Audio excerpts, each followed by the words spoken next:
literacy and connecting them to issues around the world. It's good to have you here, Kate. Thank you for having me. You have a real special collection of books. Why did you want to focus on these today? Well, sometimes it's hard with our kids when we want to talk about maybe social issues that they're facing or that they see going on in their lives, or world issues. And it can be a nice way to sort of break the ice and use children's books to sort of get those conversations rolling.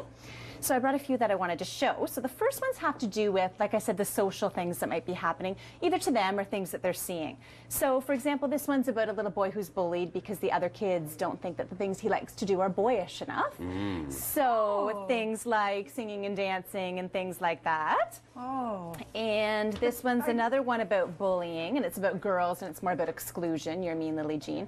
And I think when we talk to kids about bullying, a lot of times we picture our children as the victims. And we think, okay, what are you going to do if that happens, and what should you do? But we forget that every time someone's bullied, someone's child is also the bully.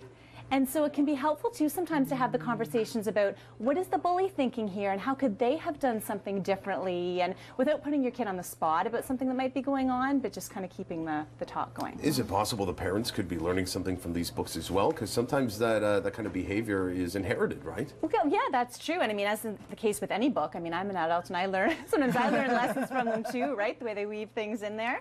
This one's a really nice one about a little girl that has a learning disability. And if you ever have a teacher in your life who makes a big difference and you want to give them a nice gift, this book is perfect because it's a true story, and it's all about how this teacher really made an impact on the author's life. Wow. And for any kids who are struggling in school, it's a really hopeful message, so this is a great one for that. Okay. Jeez. Homelessness. A lot of the people watching their kids may have, you know, shelters over them, but when you're walking down the streets of Peterborough, you may see people who don't, right? And kids ask questions. So this one, Fly Away Home, is about a dad and his child who don't have a home, and so that's a way to kind of get that conversation going with them too about, you know, like about a heavier topic like that they might see. Okay. And even this one, it's called The Other Side, and it's about a little white girl and a little black girl, and they literally have a fence in between them, and sort of talks about how they break down those barriers and become friends. Participate in the race. So wow, as a parent, I find this a great icebreaker for starting this conversation too. Yeah, for sure, because you can, you know, read the book and then say, have you seen this, and you know, that sort of thing. And sometimes kids can talk about it in the context of characters more easily than they can, you know, by saying this is what I did or this is what I've seen, and you can talk about what's going on in the book, and that can be helpful. You recently were here and you had this book, and we didn't get to it. No, and I sent my husband out to buy it for that show for me because I wanted to show it, and we didn't get to it, so I'm glad I can show it now. So world issues too, and it's not just about little kids' books. So this one is the young reader's version of the Malala story, and so I'd say for maybe ages 10 and up are appropriate for this book, and it kind of gives a great understanding of what's going on, you know, where she lives and with the Taliban and things like that, but also kind of an appreciation for school sometimes when kids are getting older and think, oh, school and work and, you know, whatever, and realizing how, you know, they're very lucky actually to be able to get the education that they do here in Canada. Some people fight for it. Yes. Yeah, exactly. Another one, so this one is true story from Iraq, and it's about a librarian who takes all the books out of the library and puts them somewhere else for safekeeping because she's afraid that bombs or, you know, something's going to damage the library. And it's kind of good because when we have Remembrance Day coming up, and a lot of times the kids are getting the Canadian sort of story of war, and a lot of times the message is we're so lucky we have peace here now, but for them to be exposed to the fact that it's still going on other places, and it doesn't just impact the people on the battlefields, it impacts others too. Okay. So I like that one. And even with natural resources, One Well, the story of water on Earth, again, something we can take for granted here. And something else I want to point out too is it's not about making kids feel guilty. I mean, sometimes I can be reactive and say to my kids, you know, well, you think you've got it so hard? Watch this video about kids in Ethiopia, you know, whatever. And I have done that. But really, that's not what it's about. We really want to empower them. We want them to have this knowledge, know what's going on, and we want them to feel, you know, appreciative of what they have, but also feel responsible for maybe making change in the world too. And, you know, books are a really good way to get that started. Gotcha. Well, this is quite a list. You've got a couple more too. We're going to continue this conversation into our roundtable. Kate Wynn is going to stay with us, and we're going to be joined by a high school teacher from Cobourg, St. Mary's School. John Ross is here, and he's a history teacher. We're going to see some of the effects when you have these conversations with your kids at the elementary school age. You betcha. And yeah, we'll be back. But first, we have to go check in with Kaylee Bedore. It's 5:48 on Checks Daily. We've moved into the roundtable and we're carrying on with us some pretty intense topics. We do have Kate Wynn continuing here with us. She's a teacher, blogger, and mom. And joining us, a teacher and a dad, is history teacher John Ross. He is with St. Mary's High School in Cobourg. Thanks for being here. Thank you. Now, we tackled some pretty big topics in some casual reading with Kate. Things like homelessness, world issues, things like bullying and social issues. What do you see as a high school teacher when students have had that kind of exposure or discussion at the home level as well? I think it's very important to have that exposure because when they get into high school, they start learning more about issues such as the Holocaust when we get into grade 10 history, which is very serious. And when they've had exposure, kind of, gradually getting them to the bigger and bigger issues, it helps them, I think, deal with it a little bit better.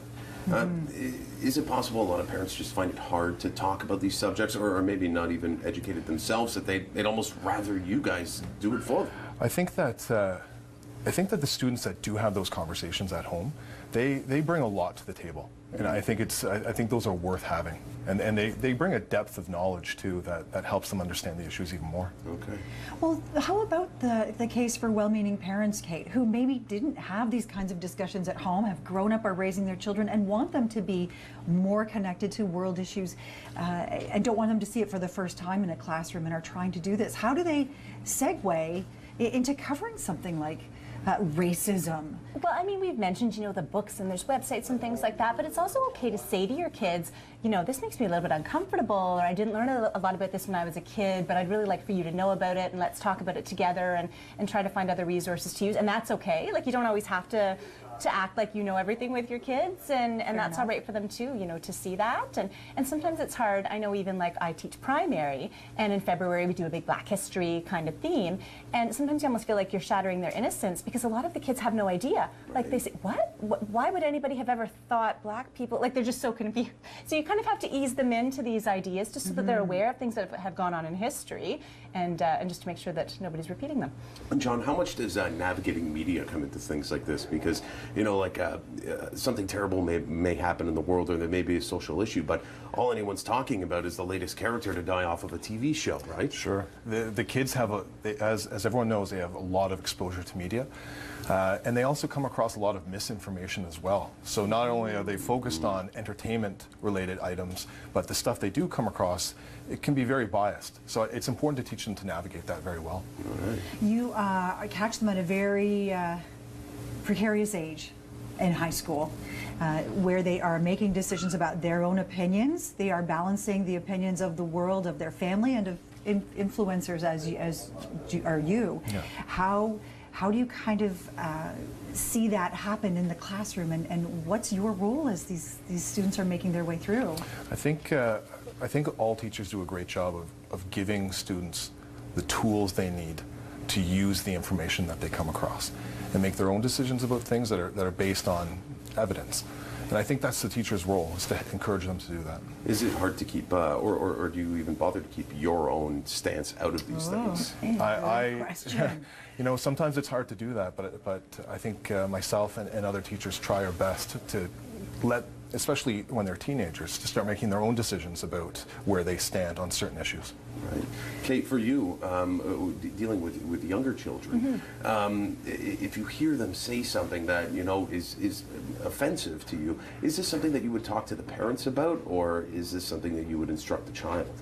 Well, sometimes I would let the parents know, but a lot of times it is just a teachable moment in the classroom, and sometimes they don't know, like, certain derogatory words. They don't know where it came from, and they don't know what they're really saying when they say that, like they call a child something. And so that's where you just kind of teach it within the classroom, and then they realize, and then if they're not doing it anymore, then you know that lesson has been learned. Right. Have you had to deal with that with your own kids? My daughter's at home? With your own girls? I think occasionally, like, there might be a word or something like that they use, and they don't know where it came from, and you do have to sort of have that conversation, and yeah, that does happen sometimes. I remember those conversations. Yeah. Wait a minute, do you know what that means? Exactly, and sometimes they don't. And also, there could be a term that a youth uses that maybe the parents don't know what that is. Right. Yeah. Oh, You yeah, know? that's so true. There, especially in this day and age lot of of a text new talk language and and things social like media that. and text talk. Yeah. that could be pretty confusing as well. Absolutely. How are you?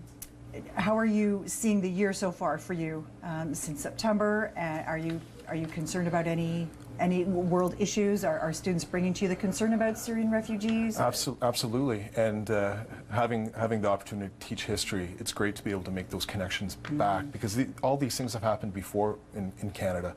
And it's great to see the students make those connections on their own when they're telling me, hey, what happened to the Jewish people in the 1930s, it's exactly what is happening to Syrians today in terms of trying to get into Canada. So it's great when they make those connections. Yeah, and you've got your work cut out for you, because a lot of this is unfolding as we speak, even right now. So are you the type of teacher that's at home researching and getting things ready for the kids?